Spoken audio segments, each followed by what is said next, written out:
lagi bersama aku, Kak Cililin. Kali ini kita akan melanjutkan spoiler dari cerita terseru sejagat raya Battle Trudge the Heaven episode 148 part 2. Kita ulas sedikit detik-detik terakhir di episode sebelumnya ya guys. Setelah mendengar kabar baik dari Yalau tentang keberadaan Purifying Demonic Lotus Flame, Xiaoyan merasa semakin tergerak untuk mendapatkan api surgawi tersebut yang dapat membawanya ke puncak kekuatan Dozun. Namun Yalau memperingatkan bahwa jalan menuju pecahan peta terakhir tidaklah mudah, dan itu hanya bisa ditemukan di sebuah pameran perdagangan spasial yang diadakan di Central Plains dalam waktu kurang dari 5 tahun. Selain peta, pameran itu juga menyimpan harta langka, termasuk keterampilan Duklastian yang sangat sulit didapatkan. Yalau kemudian mengungkapkan lebih banyak informasi mengenai 8 klan kuno, termasuk klan Yan yang memiliki banyak api surgawi. Xiaoyan pun mengetahui bahwa klan Xiao, klan asalnya, dulunya adalah salah satu klan kuno yang kuat, namun kini telah mengalami kemunduran. Ia juga belajar bahwa gurunya,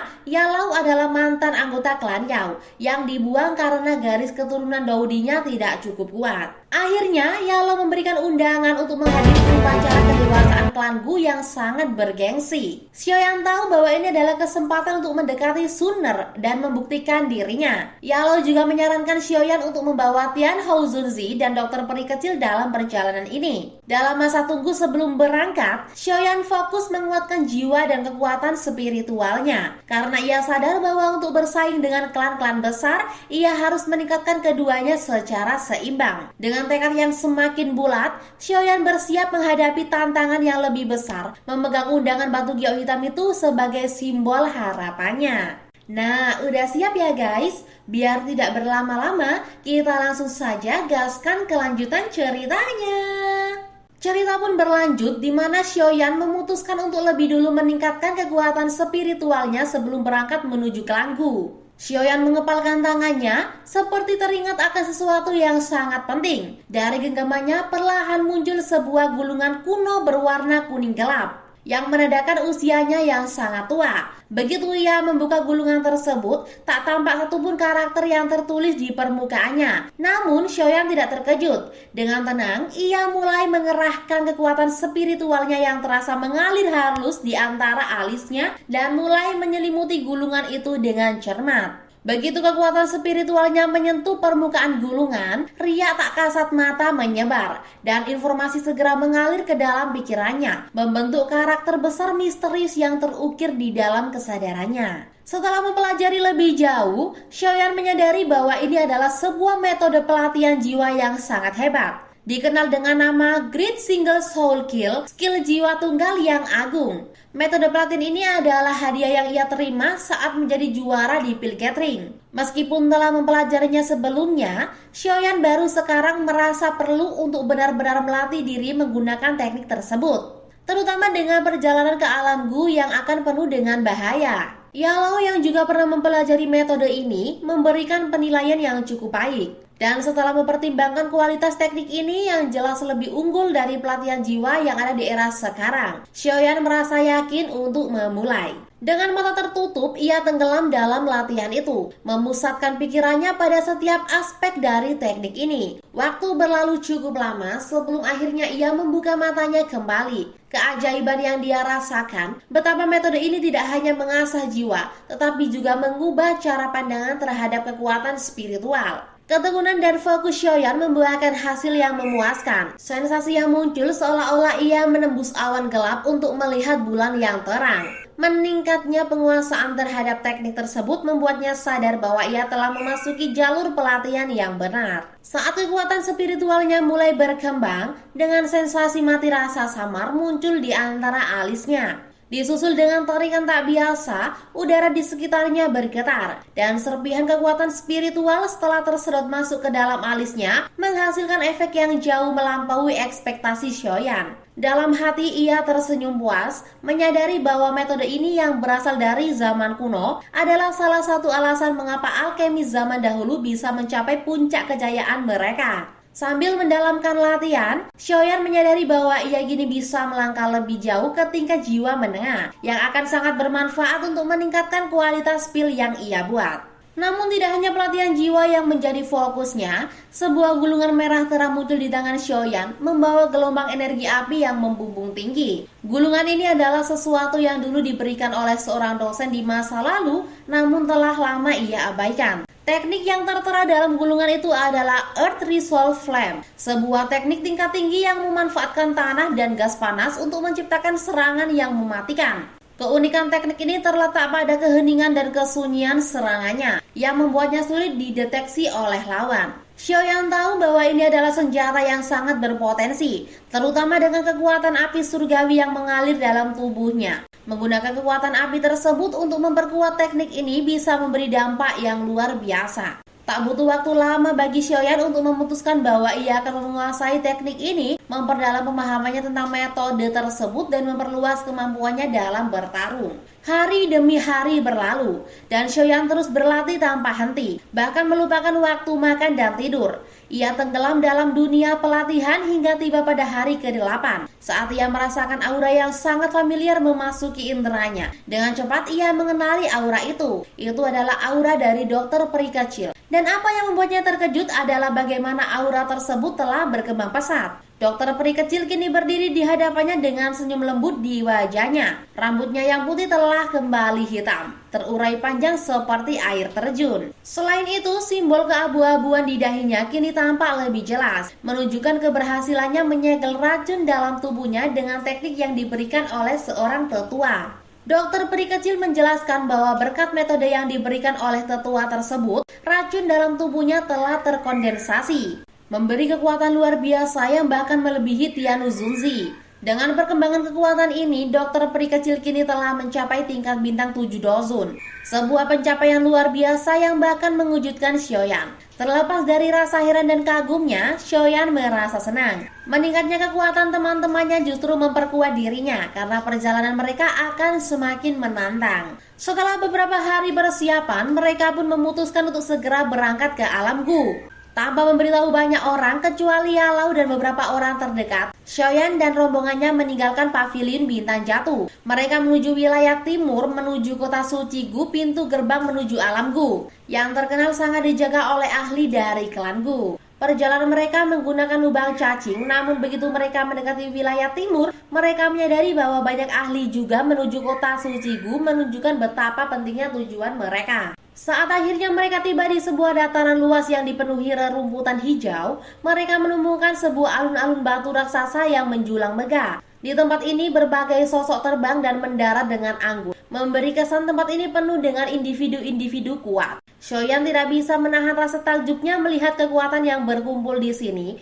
namun ia tetap fokus pada tujuan utamanya, menemukan lebih banyak informasi tentang klan Gu dan makam leluhur keluarga Xiaoyan yang tersembunyi di dalamnya. Namun di depan gerbang kota suci Gu, mereka menemukan sesuatu yang tak terduga. Sekelompok prajurit berjaga dengan armor hitam dan tombak panjang, memancarkan aura yang sangat kuat. Di antara mereka, Xiaoyan mengenali sosok yang tidak asing baginya, Ling Quan, komandan Black Summer Army yang pernah memiliki dendam dengannya. Ketika Ling Quan melihat Xiaoyan, ekspresinya langsung berubah serius. "Kemana kamu pergi, Xiaoyan?" katanya dengan nada dingin. Namun Xiaoyan tidak terganggu oleh kata-kata itu. Tanpa berkata banyak, ia mengeluarkan undangan batu gioknya dan melemparkannya dengan angin tajam menuju Ling Quan. Begitu undangan itu berada di tangan Ling Quan, panas yang luar biasa membakar telapak tangannya. Rasanya seperti seakan-akan kekuatan Xiaoyan mengalir langsung ke dalam undangan tersebut. Ling Quan yang kesal mencoba meremehkan Xiaoyan.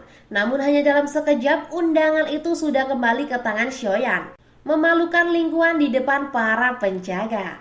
Sebelum Ling Quan bisa merespon, tubuhnya terlempar jauh ke udara oleh tendangan kilat dari Xiaoyan. Para ahli yang menyaksikan pertempuran ini terkejut, tidak menyangka bahwa Xiaoyan yang dikenal sebagai juara pil gathering memiliki kekuatan yang jauh melebihi mereka dalam pertarungan. Dengan kekalahan yang memalukan, Ling Quan tidak tinggal diam, ia langsung memerintahkan serangan, dan 100 prajurit mulai maju dengan tombak terhunus, siap menyerang. Namun, suasana yang tegang dan penuh bahaya tiba-tiba berubah dengan kedatangan sosok yang mendarat dengan kecepatan luar biasa. Seorang pria besar berdiri tegak di depan mereka, aura kekuatannya memancar seperti menara besi. Ketika Ling Quan melihat sosok tersebut, wajahnya langsung berubah, dan ia segera berusaha menyembunyikan rasa malu yang ia alami. Sesuatu yang lebih besar mungkin akan segera terjadi di kota suci Gu. Namun pria yang baru saja tiba bukan sosok yang mudah dibodohi. Tatapannya yang tajam langsung beralih ke arah kelompok Xiaoyan. Dari penampilannya, Xiaoyan bisa merasakan bahwa pria ini jauh lebih kuat dibanding Ling Wan. Kemungkinan besar ia adalah seorang ahli bintang 3 dozun. Sebuah kekuatan yang bahkan sulit dihadapi oleh klan-klan besar sekalipun. Meski begitu, Xiaoyan tetap tenang. Ia memperkenalkan dirinya dengan suara yang rendah namun jelas, menyatakan bahwa ia adalah pemimpin pavilion bintang jatuh. Sementara itu, Ling Quan dengan nada sinis mengungkapkan bahwa Xiaoyan adalah orang yang sering disebut-sebut oleh nona muda klan Gu. Seakan mencoba menambahkan garam pada luka yang sudah ada. Itu hanya semakin mempertegas bahwa Xiaoyan bukanlah sosok yang diinginkan beberapa pihak dalam klan ini. Xiaoyan pun mulai menyadari nama yang ia bawa tampaknya cukup dikenal di dalam klan Gu. Dan kemungkinan besar itu semua berkat Suner. Setelah berpikir sejenak, sosok yang merupakan komandan kelima menegur Ling Quan dengan keras. Ia menyatakan dengan tegas bahwa Xiaoyan adalah tamu resmi yang diundang olehku. Dan jika Ling Quan terus bertindak begitu, tidak hanya reputasi Ling Quan yang akan hancur, tetapi juga nama baik klan Gu di mata para tamu. Ling Quan tidak bisa berkata-kata lagi. Meskipun ia tidak senang dengan teguran itu, ia sadar bahwa ia tidak dalam posisi untuk menentang. Komandan kelima akhirnya memberi izin kepada Xiaoyan dan kelompoknya untuk memasuki kota, serta memberitahu mereka bahwa mereka akan dijemput untuk masuk ke alam Gu dalam beberapa hari ke depan. Xiaoyan mengangguk, menyadari meski pria ini menunjukkan sedikit permusuhan, setidaknya ia tidak bertindak tidak adil seperti Ling Quan. Namun dalam hatinya ia bertanya-tanya dari mana datangnya permusuhan ini. Apakah ini semua karena Suner? Senyuman pahit menghiasi wajahnya. Tentu saja kecantikan Suner memang bisa membawa masalah dan perjalanan ke klan Gu mungkin tak akan semulus yang ia bayangkan. Setibanya di dalam kota, suasana yang kental dengan aura kuno menyambut mereka. Kota ini hidup meskipun penduduknya tidak sebanyak kota-kota besar lainnya, hampir semuanya adalah individu yang kuat dan berpengaruh. Sesaat setelah mereka berjalan masuk, dokter peri kecil menjelaskan bahwa mereka harus menetap di kota selama 3 hari sebelum portal menuju alam Gu dibuka. Xiaoyan memperingatkan kelompoknya untuk tetap waspada. Kota ini penuh dengan individu kuat dan dalam waktu 3 hari ke depan kemungkinan ada banyak peristiwa yang akan terjadi. Keesokan harinya, saat sinar matahari menembus jendela, Xiaoyan membuka matanya dengan perlahan setelah menyelesaikan latihannya. Ruang di sekelilingnya bergetar dan gelombang energi yang mengalir ke alisnya terasa semakin menyatu dengan jiwanya. Teknik jiwa tunggal agung yang ia pelajari membawa peningkatan luar biasa dalam kekuatan spiritualnya. Ia tersenyum puas, merasa semakin dekat dengan potensi sejatinya. Setelah meregangkan tubuh, ia keluar dan bergabung dengan kelompoknya.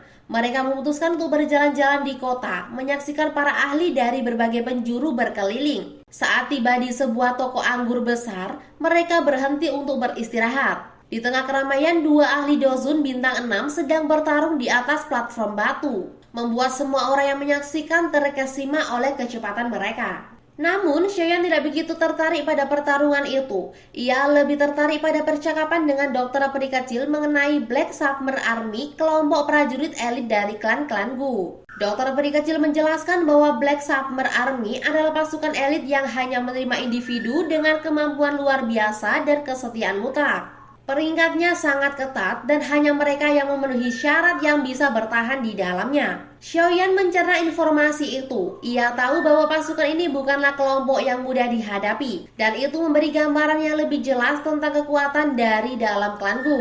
Ternyata Ling Quan hanya berada di peringkat ke-7, sementara komandan kelima lebih kuat darinya. Peringkat pertama kemungkinan besar sudah mencapai bintang 6 atau bahkan lebih. Namun yang paling membuatnya terkejut adalah kenyataan bahwa Black Summer Army dipimpin oleh 4 jenderal besar yang kemungkinan memiliki kekuatan jauh di atas komandan pertama. Para jenderal ini adalah individu yang paling berbakat dan cemerlang di dalam klan, serta berpotensi menjadi bagian dari kekuatan inti klan di masa depan. Xiaoyan merasa sedikit tertekan. Di dataran tengah ia sudah menjadi sosok yang luar biasa. Tetapi di sini di klan Gu, ia menyadari bahwa ia harus bekerja lebih keras untuk bersaing. Namun ia juga sadar bahwa meski banyak jenius muda di klan ini, hanya sedikit dari mereka yang akan mampu mencapai tingkat dozun bintang 7 atau lebih tinggi. Dokter peri kecil menenangkan Xiaoyan, mengingatkan bahwa meskipun garis keturunan Dodi memberinya jalur pelatihan yang lebih cepat, jalur tersebut akan mulai berhenti ketika ia mencapai tingkat Dozun. Di titik itulah ia harus bergantung pada kemampuan dan usahanya sendiri. Jangan pernah merasa inferior, kata dokter peri kecil. Karena kamu mungkin akan mencapai tingkat Dozun sementara mereka masih terjebak di bawahnya. Xiaoyan tersenyum, merasa sedikit lebih lega setelah mendengar kata-kata itu. Sementara itu, dua pasang mata dari lantai atas toko anggur mengamati mereka dengan penuh perhatian. Salah satunya adalah seorang pria muda tampan berjubah hijau yang dikenal sebagai saudara ketiga. Ia memandang Xiaoyan dengan tatapan dingin. Sementara di sampingnya, Ling Kuan mengeluarkan suara ejekan. Xiaoyan tetap angkuh meskipun sudah sampai di klan Gu. Saudara ketiga tersenyum dingin dan berkata, orang seperti Xiaoyan tidak pantas mendekati Suner. Komandan kelima yang kebetulan berada di dekat mereka mengingatkan agar tidak bertindak gegabah. Karena Xiaoyan adalah tamu resmi, tetapi saudara ketiga hanya tertawa sinis. Suasana di toko anggur semakin tegang saat pertarungan di panggung batu selesai. Dan seorang pria kurus melompat ke tengah, mengumumkan bahwa pertarungan berikutnya akan mempertemukan komandan ketiga Yang Hao